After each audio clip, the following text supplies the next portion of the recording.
మీ ఎలాంటి వ్యాపార ప్రకటనలకైనా వెంటనే మా ఛానల్ సంప్రదించండి. అందరికి నమస్కారం. నేను శిరీష. ఈరోజు మనతో పాటు ఉన్నారు ప్రముఖ ఆధ్యాత్మికవేత్త శ్రీ శ్రీ నిత్య విద్యానంద భారతి స్వామి గారు. గురుగారు ఈ రోజు పాచికల ద్వారా జనవరి మాసంలో 2026 జనవరి మాసంలో వృషభ రాశి వారికి ఎలా ఉండబోతుంది, ఎలాంటి జాగ్రత్తలు తీసుకోవాలో తెలియజేస్తారు. అంతకంటే ముందు మీకు ఏదైనా ప్రాబ్లమ్స్ ఉంటే కమెంట్ రూపంలో మాకు తెలియజేస్తే నెక్స్ట్ కార్యక్రమంలో గురుగారు దాని గురించి వివరిస్తారు. ముఖ్యంగా ఈ వీడియో మీరు చూస్తున్నట్టయితే ఫస్ట్ ఆఫ్ ఆల్ మా ఛానల్ ని సబ్స్క్రైబ్ చేసుకుంటే మేము పెట్టే ప్రతి నోటిఫికేషన్ మీకు వస్తుంది. సో మీ సమస్య కూడా నెక్స్ట్ కార్యక్రమంలో గురుగారు తెలియజేస్తారు. ఫస్ట్ గురుగారితో మాట్లాడదాం. గురుగారు నమస్కారం అండి. నమస్కారం. గురుగారు, ముఖ్యంగా చూస్తున్నానే 2026కి వచ్చేసాం. జనవరి మాసం కూడా స్టార్ట్ అయిపోయింది. సో ముఖ్యంగా చూసుకుంటే వృషభ రాశి వారికి ఎలా ఉంటుంది, ఎలాంటి జాగ్రత్తలు? తప్పనిసరిగా తల్లి, 2026 సంవత్సరం ప్రారంభం కానున్నది. జనవరి మాసంలో వృషభ రాశి వారికి ఎలా ఉండబోతుంది? వీరికి గత 11 సంవత్సరాల నుంచి ఎక్కడ ఎదుగుదల లేదు. ఎంతో రకరకాల ఉద్యోగాలు, రకరకాల వ్యాపారాలు, రకరకాల ప్రయాణాల్లో ఉన్నారు వీళ్ళు. కాబట్టి ఎప్పటి వరకు వీరి జీవితం నిరుత్సాహంతో ఉండిపోతుంది. వీరికి ఎక్కడి నుంచి ఎలా ఉండబోతుంది, జనవరి మాసంలో ఎలా ఉండబోతుందో ఒకసారి చూసి చెప్తాం. జనవరి మాసంలో వృషభ రాశి వారికి పెద్దగా ఆశించినటువంటి ఫలితాలు లేవు. అంటే ఇంకా ఉగాది వరకు కొనసాగేటువంటి ప్రయత్నమే ఉన్నది. కాబట్టి ఇప్పటికిప్పుడు జనవరి మాసంలో వీళ్ళకి పెద్దగా మార్పులు వచ్చేటువంటి అవకాశాలు ఏం లేవు. కానీ వీరికి బంధువుల నుంచి సహాయ సహకారాలు జనవరి మాసంలో అందుతున్నాయి. అది ధన రూపంలోనో, వస్తు రూపంలోనో, మాట రూపంలోనో ఒక సహాయం అయితే మాత్రం జరుగుతుంది వీళ్ళకి. అది బలమైనటువంటి సహాయంగానే భావించాలి. ఉద్యోగం పోతే ఉద్యోగానికి సంబంధించి, వ్యాపారంలో నష్టం వస్తే దానికి సంబంధించి ఏదో రకంగా వీరికి ఆ బంధు ప్రీతి నుంచి మంచి యోగం అనేటువంటిది జనవరి మాసంలో ఉందని చెప్పొచ్చు. గురుగారు, ముఖ్యంగా మరి వృషభ రాశి అంటే స్త్రీలు ఉంటారు, పురుషులు ఉంటారు. స్త్రీలకు ఎలా ఉందంటారు, పురుషులకు ఎలా ఉందంటారు? స్త్రీలకు వృషభ రాశిలో ఉన్నటువంటి వాళ్ళకి కొత్త కొత్త వ్యాపారాలు చేయాలి, కొత్త వ్యాపారం ప్రారంభిస్తే మా భవిష్యత్తు బాగుంటుందేమని ఒక ఆశాజనకమైనటువంటి విధానంలో వాళ్ళు ఉంటారు. కానీ వృషభ రాశి వారు స్త్రీమూర్తులు కొత్త వ్యాపారాన్ని నిస్సంకోచంగా ప్రారంభం చేయడానికి నిర్ణయం తీసుకోవచ్చు.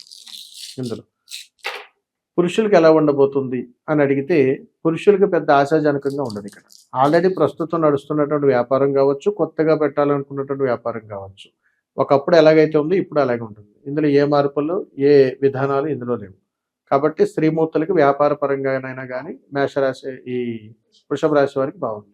గురుగారు, మరి ముఖ్యంగా విద్యార్థులకు ఎలా ఉంటుంది అంటారండి? విద్యార్థులకు ఈ వృషభ రాశిలో ఎలా ఉండబోతుంది?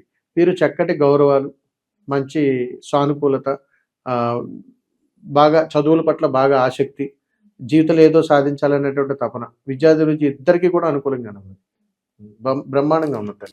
ముఖ్యంగా గురుగారు, కళ్యాణం అయిపోగానే సంతానం కోసం ఎదురు చూస్తుంటారు. చాలా మందికి ఈ టైంలో సంతానం కలగట్లేదు.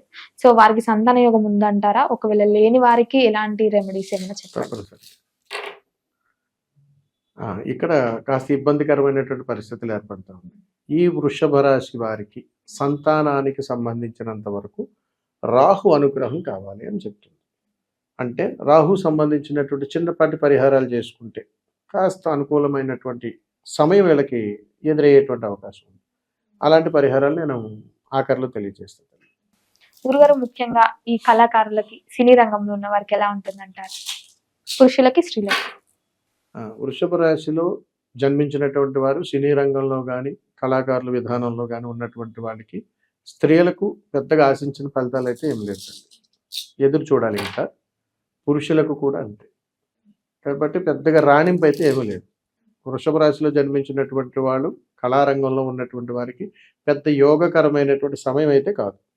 గురుగారు, ముఖ్యంగా ఉద్యోగ వ్యవస్థలో ఉన్న వారికి ఎలా ఉంటుందంటారు? ఉద్యోగ ప్రయత్నం చేస్తున్నటువంటి వాళ్ళకి, వృషభ రాశిలో ఉన్నటువంటి వాళ్ళకి గతం నుంచి పోల్చుకున్నట్టయితే చాలా సమస్యలు ఉన్నాయి. అంటే ఎక్కడ వీళ్ళు ఉద్యోగం చేసినా కానీ వీళ్ళకి అందరూ శత్రువులే. పాప వీళ్ళు ఏం చేయరు, శత్రువులు ఆటోమేటిక్గా పుట్టుకొస్తుంటారు. అది ఇప్పుడు జనవరి మాసంలో ఎలా ఉంది, దాని యొక్క విధానాలు ఎలా ఉన్నాయో చూద్దాం. కొత్త కొత్త పరిచయాలు ఏర్పడతాయి తల్లి వీళ్ళకి. ఈ కొత్త కొత్త పరిచయాలు ప్రేమలకు దారితీస్తాయి, రకరకాల బంధాలకు దారితీస్తాయి. రకరకాల విధానాలకి ఈ వృషభ రాశి వారికి జనవరి మాసంలో శ్రీకారం జరిగేటువంటి అవకాశాలు ఎక్కువగా ఉన్నాయి అని చెప్తాను. గురుగారు ముఖ్యంగా ఈ ఉద్యోగ వ్యవస్థలో ఉన్నవారు ఏదైనా ఉద్యోగం మార్చాలి, ఆఫర్ వచ్చింది మారుస్తామని చాలా మంది అనుకుంటుంటారు కదా, వాళ్ళు మార్చొచ్చు అంటారా మరి ఒకసారి? ఉద్యోగ ప్రయత్నం సంస్థల నుంచి మారేటువంటి వాళ్ళు మారచ్చు, బ్రహ్మాండంగా ఉంటుంది, ఇబ్బంది ఏమీ లేదు. ఎవరైతే వివాహం కోసం ప్రయత్నిస్తున్నారో వివాహ యోగం ఉందంటారా? వృషభ రాశి వారికి వివాహ ప్రయత్నం కానీ చేస్తే ఎలా ఉంటుంది, అందులో స్త్రీల పురుషులు కూడా మనం చూడొచ్చు తల్లి. వాళ్ళకి ఎలా ఉండబోతుంది, వీళ్ళకి ఎలా ఉండబోతుంది.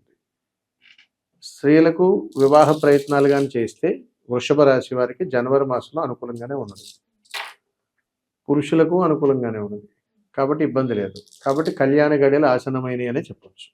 ఆర్థిక పరంగా ఎలా ఉంటుందంటారు? వృషభ రాశి వారికి ఆర్థిక స్థితిగతుల్లో ఖర్చులు ఎక్కువ ఉన్నాయి, ఈ జనవరి మాసంలో ఖర్చులు ఎక్కువ ఉంటాయి. వీళ్ళు 50,000 రూపాయలు సంపాదిస్తే ఇంకొక 10,000 రూపాయలు అప్పు చేయాల్సిన పరిస్థితి ఇప్పుడు ఏర్పడుతుంది. అంటే తెలియకుండానే వీరికి ఆ పరిస్థితులు ఏర్పడతాయని చెప్పొచ్చు. ఆరోగ్యపరంగా ఎలా ఉంటుందంటారు మరి? వృషభ రాశి వారికి ఆరోగ్యపరమైనటువంటి విధానంలో కాస్త జాగ్రత్తలు పాటించాలి. మరి ఏ విధమైనటువంటి అనారోగ్య సమస్యలు వస్తాయని అనేటువంటిది ఏంటంటే, స్త్రీలకు సంబంధించినంత వరకు కూడా వీరికి కీళ్లకు సంబంధించినటువంటి రోగాలు బయటపడతాయి. రాజకీయ రంగంలో ఉన్న వారికి ఎలా ఉంటుందంటారు? రాజకీయ రంగంలో ఉన్నటువంటి వారికి చాలా జాగ్రత్తగా ఉండాలి. రాజకీయ రంగంలో ఉన్నటువంటి వాళ్ళు వృషభ రాశిలో జన్మించిన వాళ్ళైతే మీరు ప్రయాణాలు చేసేటప్పుడు 1-2 సార్లు ఆలోచించుకుని ప్రయాణం చేయండి, ప్రమాదం జరిగే అవకాశాలు ఉన్నాయి. గురుగారు ముఖ్యంగా ఓన్ బిజినెస్ కొత్త సంవత్సరం వచ్చింది, కొత్తగా స్టార్ట్ చేద్దాం అనుకుంటారు కదా, వారికి ఎలా ఉంటుందంటారు? ఒకవేళ స్టార్ట్ చేయాలనుకుంటే ఈ మాసం కరెక్ట్ అంటారా? ఈ వృషభ రాశిలో జన్మించినటువంటి వాళ్ళకి వ్యాపార విధానంలో ఎలా ఉండబోతుంది, పర్వాలేదండి, అంత సూపర్ కాదు, అంత ఎక్కడున్నారో అక్కడే ఉంటారు. గురుగారు ముఖ్యంగా విదేశాలకు వెళ్ళాలని చాలా మంది చూస్తున్నారు ఇప్పుడు, అక్కడ చదువుకోవడానికైనా సెటిల్ అవ్వడానికైనా. సో ఆ యోగం ఉందంటారా ఈ వృషభ రాశి వారికి? అది కూడా చూడాలి. వీరు ప్రయత్నాలు కాస్త విఫలమయ్యేటువంటి అవకాశాలు, ఎందుకంటే కాస్త జటిలంగానే ఉంటుంది. విదేశీయాన్ని వెళ్ళాలన్నా, ఎక్కడైనా స్థిరపడాలన్నా, పెద్ద పెద్ద ఉద్యోగ ప్రయత్నాలు చేయాలన్నా కాస్త స్లోగా ఉంటుంది. గురుగారు ముఖ్యంగా ఈ వృషభ రాశి వారు దూర ప్రయాణాలు అంటే ఇంతకుముందు మనం రాజకీయ వాళ్ళ గురించి మాట్లాడుకున్నాం. సో దూర ప్రయాణాలు రాజకీయ వాళ్ళు కాకుండా మిగతా వాళ్ళు కూడా ఉంటారు, సో వారు చేయొచ్చు అంటారు? దూర ప్రయాణాలు ఎవరైనా చేయొచ్చు తల్లి. ఈ వృషభ రాశి వారికి దూర ప్రయాణాలు చేసేటప్పుడు పెద్దగా ప్రమాదాలు ఏమి లేవు, బాగానే ఉంటుంది. ముఖ్యంగా మరి వచ్చేసిన సంక్రాంతి రైతులకు ఎలా ఉంటుంది అంటారు? వృషభ రాశిలో ఉన్నటువంటి రైతన్నలకు బ్రహ్మాండంగా ఉంది. గురుగారు మరి ఓవరాల్ గా అందరికి బాగుండాలంటే వృషభ రాశి వారికి ఏ దైవాన్ని పూజించమంటారు, ఎలాంటి రెమెడీస్ చెప్తారు? తప్పనిసరిగా అద్భుతమైనటువంటి పరిహారాలు. ఎవరికైతే ఈ వృషభ రాశిలో ఉన్నటువంటి వారు నేను చెబుతున్నటువంటి ఈ ఉపద్రవాలు అవేమి శాశ్వతం కాదు, పోతాయి. కానీ మానవ ప్రయత్నంగా మనం ఏదైనా చేయాలి. అలాంటి చిన్నపాటి పరిహారాలు చేసుకోవడం ద్వారా ఉపశమనం జరిగి మంచి యోగం అనేటువంటిది అనుకూలత ఏర్పడుతూ ఉంది.